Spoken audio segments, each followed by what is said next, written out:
text.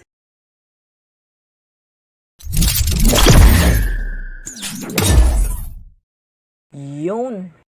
Panibagong animation na naman mga katropa. Today, pag-uusapan natin kung ano nga ba ang mga na-experience ko sa paglalaro ng text. Kung i-describe ko yung text, isa siyang maliit na papel na mayroong character anime design sa unahan. Simple lang tong laruin, may tatlong klase ito kung paano namin to nilalaro. Una, mayroong tatlong text sa unahan at hulihan ay mga pato ninyo at ang nasa gitna siya naman yung panab o panabla. Pagkatapos, ihahagis namin, tawag naman namin dito talang o teksan. Di ko alam kung anong tawag diyan sa inyo, basta ang aming ganito. Pag lumapag na yung mga text at yung pato mo nakaharap tas yung dalawa ay nakatalikod, matik, panalo ka na doon. Kung nakaharap yung dalawa tapos nakatalikod yung akin, panalo pa din ako. Hulaan nyo kung bakit. Di ko alam, idol. Dahil ang purpose lang naman ng larong ito kung ano yung maging difference sa tatlo, siya ang panalo. Naintindihan nyo? Kaya pala. Padalwa. Alam na alam ito ng lahat. Walang iba kundi ang apiran. Madali lang itong laruin. Nasa palad nyo lang yung text, tas mag-a-appear kayo ng kalaban mo. Paglapag ng mga text, kung sino ang nakaharap, siya ang panalo. At kung sino yung nakataob, siya naman yung talo. Kukunin mo na yung pato niya, dalayin yung taya niya.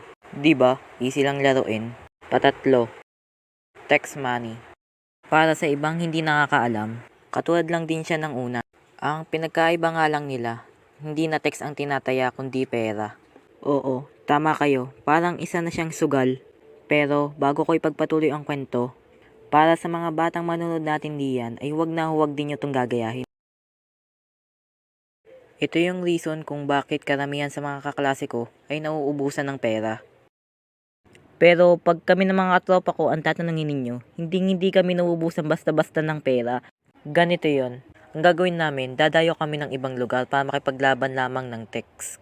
Kada dayo namin, lagi naman kaming nananalo, minsan talo, pero mas lamang ang panalo kaysa sa talo. Yung panalo naming text, ang gagawin naman namin ay ibebenta yun para kumita kami ng pera. Depende yun doon sa kanilang pera kung ilang pirasong text ang ibebenta namin sa kanila. Ito ang mga presyo ng aming text. 5 pesos, 20 pieces. 10 pesos, 50 pieces. 20 pesos, 100 pieces. Dre, bibili ka ng text? Oo, Dre, bibili ako. Ito oh. Ito naman bayad ko. Yun, may pera na ako. Madiskarte. Kaso, pag uwi nga lang ng bahay, masesermonan ka pa ng magulang mo. Wala eh, sadyang ganun. Saan ka na naman galing kang bata ka? Naglaro po kami ng text. Puro kay text, gusto mo sunugin ko yan?